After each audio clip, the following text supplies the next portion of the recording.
Hey everyone, welcome back to bageltcg. Today we're going to be doing a meta update and breakdown looking at the two most recent big events for Flesh and Blood and where we think the meta is going to be coming into the upcoming weekend, which should be the Calling Auckland in a few days. So let's first take a look at what we've got here.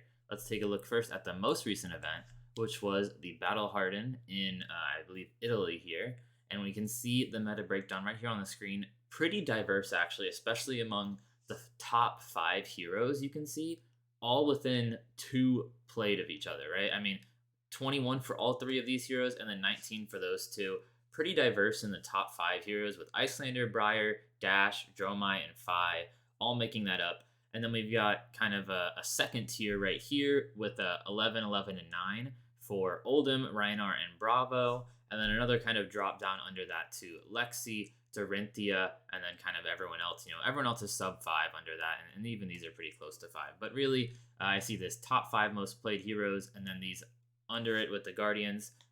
So kind of a diverse meta here, but there's definitely some heroes that are stronger than others. I think part of this is some comfort picks, right? It's not a major event like a Pro Tour or Worlds where people are going to bring the best deck.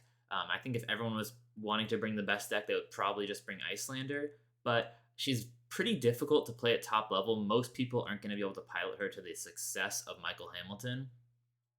So not only is she difficult to pilot, especially for long days, but also people just sometimes want to play what they're comfortable on, right? So even though she is technically, the most played deck, she's still tied with some other decks and trailed pretty closely by some further decks under that.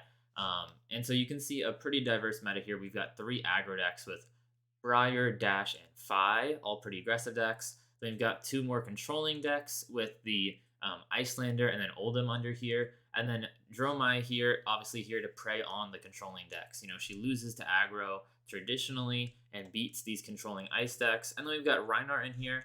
He also has a decent matchup into the more controlling decks and loses to aggro. He's kind of the original archetype for Dromai. Obviously plays a lot different, but ends up having similar-ish matchup spreads. And then Bravo here, another controlling deck. So we've got 3 control decks, 2 aggro decks, and then 2 kind of anti-control decks, right? Or what I call setup decks. So we've got a pretty diverse split there, 3-3-2 for those different kinds of archetypes. And then some more under here with, kind of a mid-range aggro deck, 2 more controlling types decks, everything else spread out there. But if we look at the Calling Indianapolis, see the breakdown there, is actually not that much different. We did see Icelander increase in play rate by quite a lot from here. You can see Icelander here, I believe, was this 5% one actually. So a lot smaller on the day of. Definitely not the highest play rate for Calling Indianapolis. We saw Briar with the highest play rate, as well as Dash and Phi. So those stayed about the same. Briar, Dash, and Phi, still all 3 aggro decks getting played a lot. And then Dromai basically tied with Phi. So Dromai still getting played a lot too.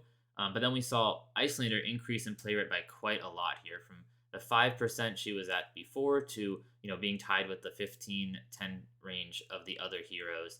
And then Oldhim kind of kept his spot. People still, I think it's because his main archetype is Fatigue right now. People are not that interested in playing Fatigue Oldhim. It's just not what they want to be doing really, and it's not really where they want to be.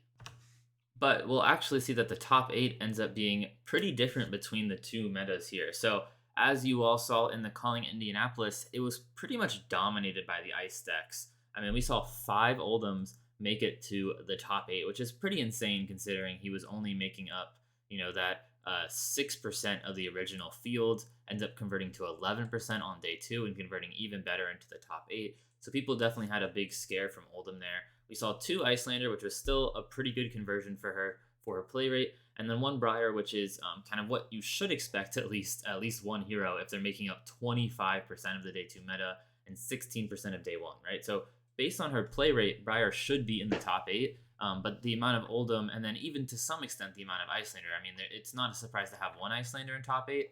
2 is a little high, and then obviously the 5 Oldhim is pretty absurd. For the top 8 for the Calling Indianapolis here. So going into the Battle Harden in Italy, I would have expected either a lot of Oldhim or a lot of stuff to answer Oldhim, right? Because of how much he made. And I do think that Icelander has a decent matchup, a pretty solid matchup, if any, into the Oldhim. So that's one of the reasons we saw an increase in the Icelander play rate. I think that's also why Briar held in play rate, because she's the best aggro deck into the Oldhim. She does have the Evergreen loops into the Fatigue plan, and then Dash even has the pistol setup, right? So all three of these decks can beat Oldhim, and then Dromai even can beat Oldhim, right? Setting up the dragons.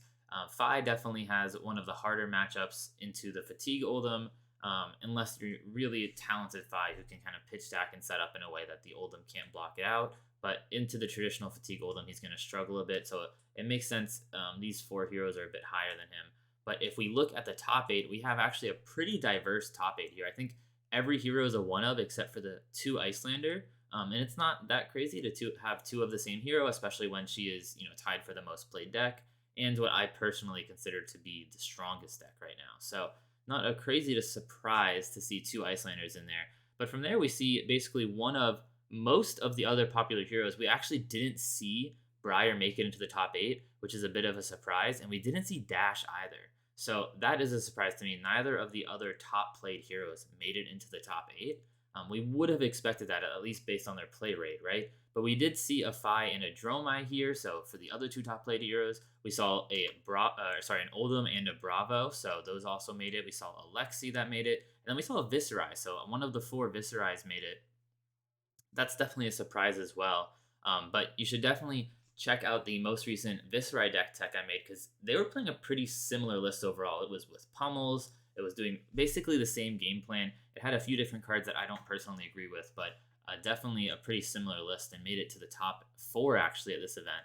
And then Lexi made it pretty far as well, so that's great for Lexi. I think she's in a pretty good spot right now. But the real surprise of the event is Bravo winning the whole event, right? So Bravo, most people considered to be, at the time, the worst Guardian of the 2. Doesn't have as many tools as Oldhim, doesn't have as good of a hero ability, doesn't have as good of equipment. But right here, Luca definitely turned that on its head and took it all the way with Bravo. So Bravo doing pretty good there, with Oldhim actually being the second place. So Guardian once again doing great.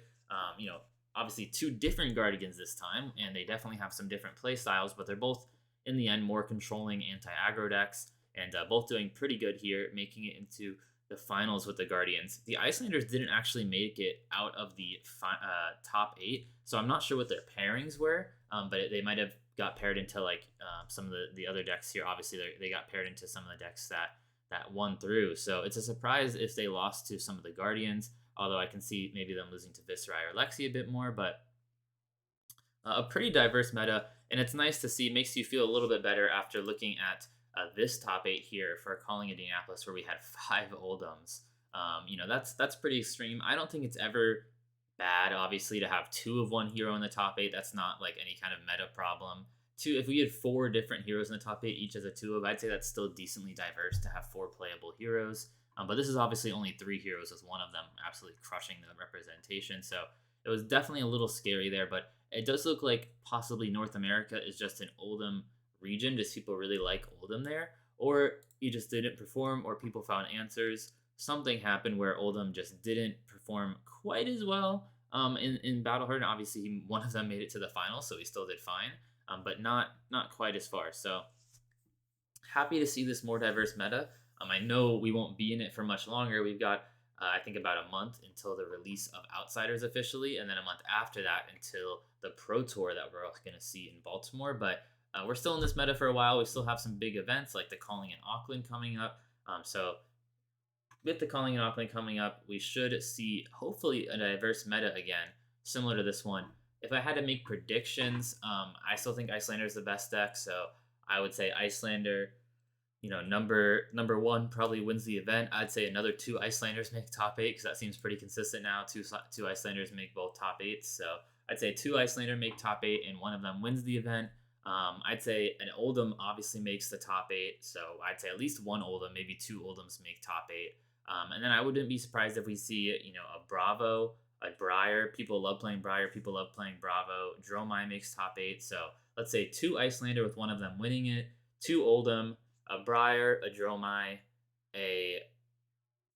let's see, what are the other 2 I'm going to say? Oldhim, Icelander, Briar, Dromai. I mean, we have Lexi and Viserai and Bravo and Phi here. I'll say Bravo makes it and Phi makes it because those are the other two most represented decks. I still don't think Dash is in a great spot, so we'll say those are the other two that make it. But excited to see how the event pans out. Really excited to see this. It's going to be a big event. Obviously, this is the home region for Flesh and Blood, so hopefully the best players, right? I mean, obviously Michael Hamilton's the best player in the world right now, but I don't think he's going, so someone else actually has a shot of winning this event, which is pretty excited. I do want to shout out. I am very lucky to have gotten my first spoiler card, so I decided to do something special. And I have, if you've seen my short already, contracted you guys to find some clues over on my website. You can find this. There's plenty of clues littered throughout here, and they will give you the full information. Basically, I can't reveal like the actual card itself until Sunday, but it will give you a lot of the information of the card over on my website.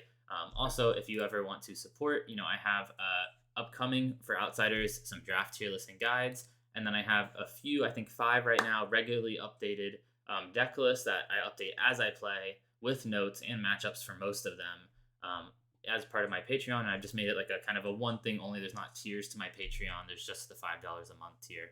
So we got that going, but check out the website if you are someone that likes to look for clues. I thought it'd be a fun way. It's kind of on theme a little for the set, having to investigate something. It's a little bit of a theme there, and it's definitely a kind of underworld, getting assassins and getting quests and stuff like that. So I thought it'd be at least kind of on theme and have that set up. So thank you for watching. Let me know what you think about the meta. I'm personally a little like getting bored of it, which is fine because we have a set coming out in a month. So I'm playing like a few different heroes right now. I'm even trying out some other card games. If you guys want me to make some stuff on the channel for example, Battle Saga Spirits or Battle Spirit Saga, however you say it, the One Piece trading card game, we've got Sorcery coming out in Grand Archive, all kind of card games I'm maybe interested in. I've only made Flesh and Blood content so far on the channel, but if any of you would be interested in me at least like reviewing those games and letting you know what I think, please let me know. So thank you for watching. Remember to like, subscribe, comment. I'll see you guys next time.